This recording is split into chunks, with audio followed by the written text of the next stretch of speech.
ఒక దిశానిర్దేశం అందిస్తున్నారు ముఖ్యమంత్రి గారు. ఒక ఆరోగ్యవంతమైన ఆంధ్రప్రదేశ్, సంపదతో కూడినటువంటి ఆంధ్రప్రదేశ్, ఆధునిక వైద్య సదుపాయాలు, ప్రభుత్వ హాస్పిటల్స్ మరియు ఆరోగ్యశ్రీ వంటి కార్యక్రమాలు,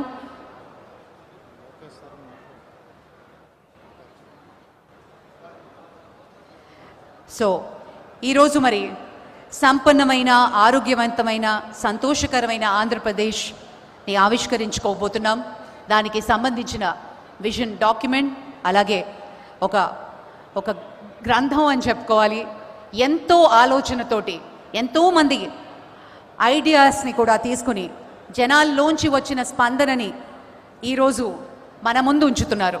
స్వర్ణాంధ్ర 2047 రూపకల్పనలో పాల్గొన్న విద్యార్థులు, వివిధ శాఖల నుంచి వచ్చిన ఎంతోమంది మహిళలు, రైతులు, వాళ్ళందరి అభిప్రాయాల్ని తీసుకుని ఈరోజు ఈ కార్యాచరణలో కూడా వాళ్ళు పాలు పంచుకునే విధంగా మన ముఖ్యమంత్రి గారు దిక్సూచి అందించారు. అంతేవిధంగా దీనికి 17 లక్షల రెస్పాన్సెస్ వచ్చాయి. మీ ఐడియా మాకు కావాలి అని మన ఆనరబుల్ సీఎం గారు చెప్పిన వెంటనే వివిధ శాఖల నుంచి, సెక్టర్స్ నుంచి, వివిధ తరగతుల నుంచి అందరూ కూడా స్పందించారు, వాళ్ళ ఐడియాస్ని అందించారు. వాటన్నిటినీ మేళవితం చేసి ఈరోజు మరి స్వర్ణాంధ్ర 2047 ఈ విజన్లో పొందుపరచడం జరిగింది. అండ్ ఇంత చక్కటి రెస్పాన్స్ రావడం ఇది నిజంగా భారతదేశంలోనే ఒక రికార్డ్ అని చెప్పుకోవాలి. మరి అందులో పాల్గొన్న మీ అందరికీ కూడా సభాముఖంగా గట్టిగా చప్పట్లతోటి అభినందనలు తెలియజేసుకోవాల్సిందిగా మనవి చేసుకుంటున్నాను.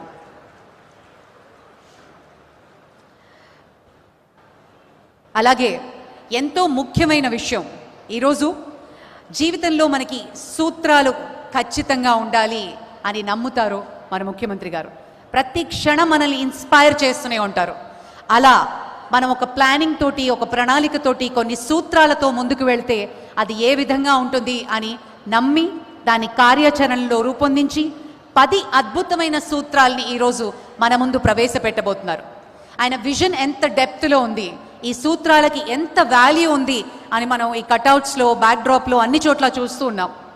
ఒక 0 పేదరికం, 0 పావర్టీని తీసుకురావాలి అని ఆయన సంకల్పం.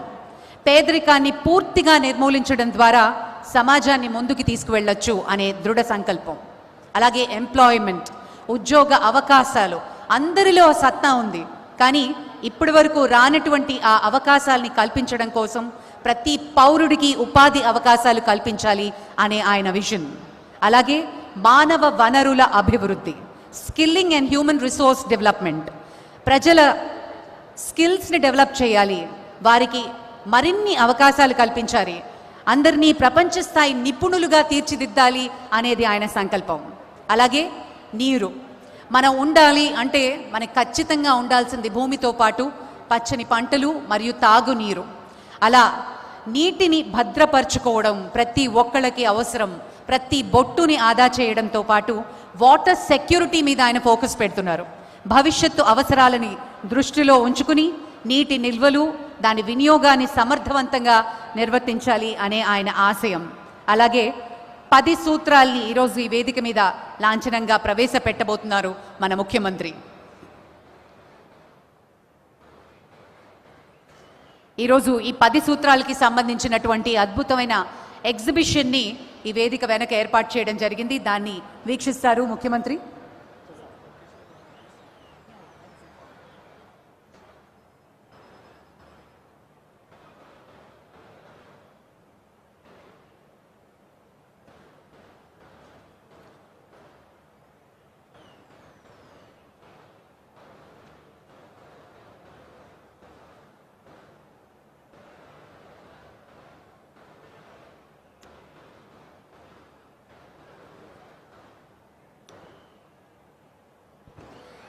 గౌరవనీయులు, విజన్ స్వర్ణాంధ్ర 2047 కర్త కర్మ క్రియ మన visionary chief minister honourable CM Shri Nara Chandrababu Naidu గారు ఈ ప్రాంగణంలోకి విచ్చేశారు.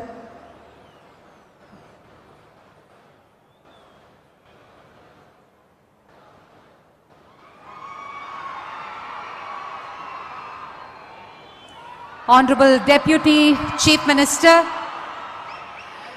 అసాధ్యాన్ని సుసాధ్యం చేసిన మన ప్రియతమ ఉప ముఖ్యమంత్రి వర్యులు శ్రీ కొణిదెల పవన్ కళ్యాణ్ గారికి స్వాగతం పలుకుతున్నాం.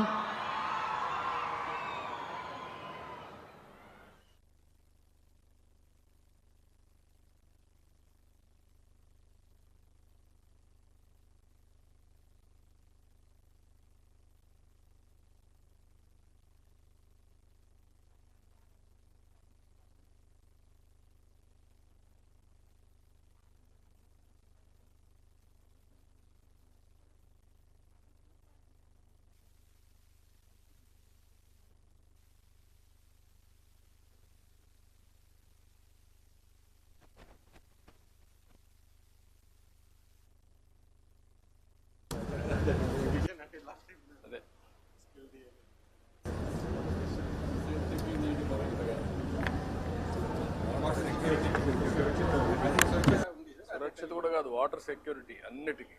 ట్యాప్ ద్వారా ఇంటికి వాటర్, ఇండస్ట్రీకి వాటర్, ఎన్విరాన్మెంట్, పొలాలకి నీటి భద్రత, అదే వాటర్ సెక్యూరిటీ.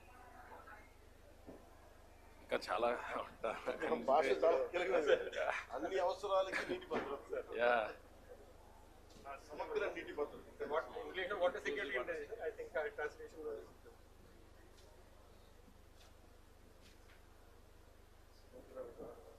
సమగ్ర విధానాలతో స్వచ్ఛాంధ్ర. స్వచ్ఛాంధ్ర అంటే మీరు ఓన్లీ క్లీనింగ్ అని కాదు, ఆలోచన విధానం.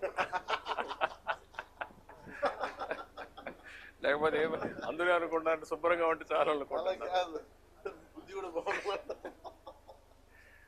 నమస్కారం. ఏంటమ్మా ఇదమ్మా? స్వయం సహాయ సంఘాల మహిళల సభ్యురాలు. ఓకేమ్మా, గుడ్. మనది పేదరిక నిర్మూలన చేద్దామని చెప్పి డ్వాక్రా సంఘాల తరఫున పేదరికం లేని ఊరుగా మనం ఇదంతా చేసుకుని చేద్దామని చెప్పి చేయడం. సిద్ధంగా ఉన్నారా? అన్నగారు చంద్రబాబు సీఎం తారక రామారావు గారు పెట్టారు కదా మనకి ఇది. ఆ పెట్టిన వ్యవస్థ ఇప్పుడు దాకా బాగా సాగి అందరికీ డ్వాక్రా మహిళల వల్ల వాళ్ళు ఇచ్చే పేదలకి దానివల్ల బాగా డెవలప్ అయ్యి సంపాదించుకుని ఉన్నామని పిల్లల్ని పెంచుకోవడానికి ఒక సింగిల్ మదర్గా నేను ఈ డ్వాక్రా సంఘాల వల్లే బాగా స్థాయికి ఎదిగాను. ఇంకా ఇంకా ఎదిగి అందరికీ లేని వాళ్ళందరికీ ఇది చేయాలని చెప్పి నేను చేస్తాను. ఈ సెల్ఫ్ హెల్ప్ గ్రూప్ మోడల్ ని ప్రధానమంత్రి గారు ఇప్పుడు మాట్లాడుతున్నారు సార్ ఇంటర్నల్ మీటింగ్స్ లో కూడా. That is a big achievement, big break through. నమస్కారం. ఏంటి పిల్లలు బాగున్నారా? ఏంటి ఏం చదువుతున్నావు? మీరేం చదువుతావమ్మా? Okay, good. ఎగ్జామ్స్ ఉన్నాయి సార్ మీకు? భయపడుతున్నారా లేదంటే ధైర్యంగా ఉన్నారా? హ్యాపీ. స్కూల్ కాంపిటీషన్ చేశారు సార్ ఇందులో. స్కూల్ కాంపిటీషన్ లో వీళ్ళు రాసి దీని గురించి పైన కాంపిటీషన్ పెట్టారు స్కూల్లో, ఊర్లలో చాలా ఎక్సర్సైజ్ చేశారు. ఓకే అమ్మా, good. I wish all the best. Thank you. నమస్కారం. 2047లో భాగంగా ఎంప్లాయ్మెంట్ అనే నినాదంలో ఒక ఇంటి నుంచి ఒక మహిళ ఒక పరిశ్రమ పెట్టగలిగితే ఆ గ్రామం అభివృద్ధికి చాలా ప్రోత్సాహపడుతుంది. అలానే ఒక మహిళకి నైపుణ్యత ఉంటే తను మిగతా మహిళలతో పాటు ఆ నైపుణ్యం తెలియపరిచి తనతో పాటు పరిశ్రమలోకి తీసుకురాగలదు. అలానే ఎంఎస్ఎంఈ పార్కుల ద్వారా ఇంకా ఉపాధి కల్పన మెరుగుపడుతుంది. సిద్ధంగా ఉన్నారా? Yes sir. మా గ్రామ సభల్లో కూడా మేము చర్చించుకుంటున్నాం, ఇలా మిగతా మహిళల్ని కూడా తీసుకొచ్చి ఇలాగ ఈ విభాగంలోకి తీసుకురావాలి, ఉపాధి రావాలి. Okay, good. కోటేశ్వరమ్మ సార్, నేను ప్రభుత్వ వ్యవసాయ రైతుని సార్. మహిళా సంఘాల ద్వారా నేను గ్రూప్ లీడర్గా ఉన్నా సార్. ప్రభుత్వ వ్యవసాయం మీటింగ్ లో తెలుసుకున్నాను. దాని ద్వారా నేను 9 సంవత్సరాల నుంచి చేస్తున్నాను సార్. ఎన్ని ఎకరాలు చేస్తున్నాం? నేను 2 ఎకరాలు చేస్తున్నాను సార్. వరి పొలం 1 ఎకరా వేసాను సార్. 1 ఎకరం వచ్చి కాటన్ వేసాను సార్. అందులోనే నేను పలు రకాల పంటలు వేసుకోవడం, బయోడైవర్సిటీ క్రాప్స్ వేసుకోవడం వల్ల చీడపీడలు వచ్చినా కానీ వాటికి కూడా అందులోనే పురుగుకి ఇష్టమైన ఆహారం కూడా అందులో పెట్టడం వల్ల నాకు మంచి దిగుబడి వస్తుంది సార్. మంచి ఆదాయం పొందుతున్నాను. అలాగే 2047 సంవత్సరానికి స్వర్ణాంధ్రకి మా గ్రామంలోనే జిల్లాధికారులు, మండలాధికారులు అలాగే గ్రామంలోనే మీటింగ్స్ పెట్టారు సార్. పెట్టి చర్చించుకున్నాం సార్. మాకు 25 సంవత్సరాలకి గాను ఈ ప్రకృతి వ్యవసాయంలో ఏ విధంగా మార్కెటింగ్ చేసుకోవాలనేది, మాకు ముందు రోజుల్లో మాకు ఒక భావితరాల భవిష్యత్తుకి మీరు అందిస్తున్నటువంటి ఈ కార్యక్రమంలో మేము ఉన్నందుకు మేము చాలా సంతోషంగా ఉంది సార్. మీ ఊర్లో ఎంతవరకు చేశారమ్మా ప్రకృతి వ్యవసాయం? ప్రకృతి వ్యవసాయం సార్. నన్ను బట్టి నా చుట్టుపక్కల రైతులు కూడా సార్ ఒక 10-15 మంది రైతులు చేశారు సార్. మాది మేడూరు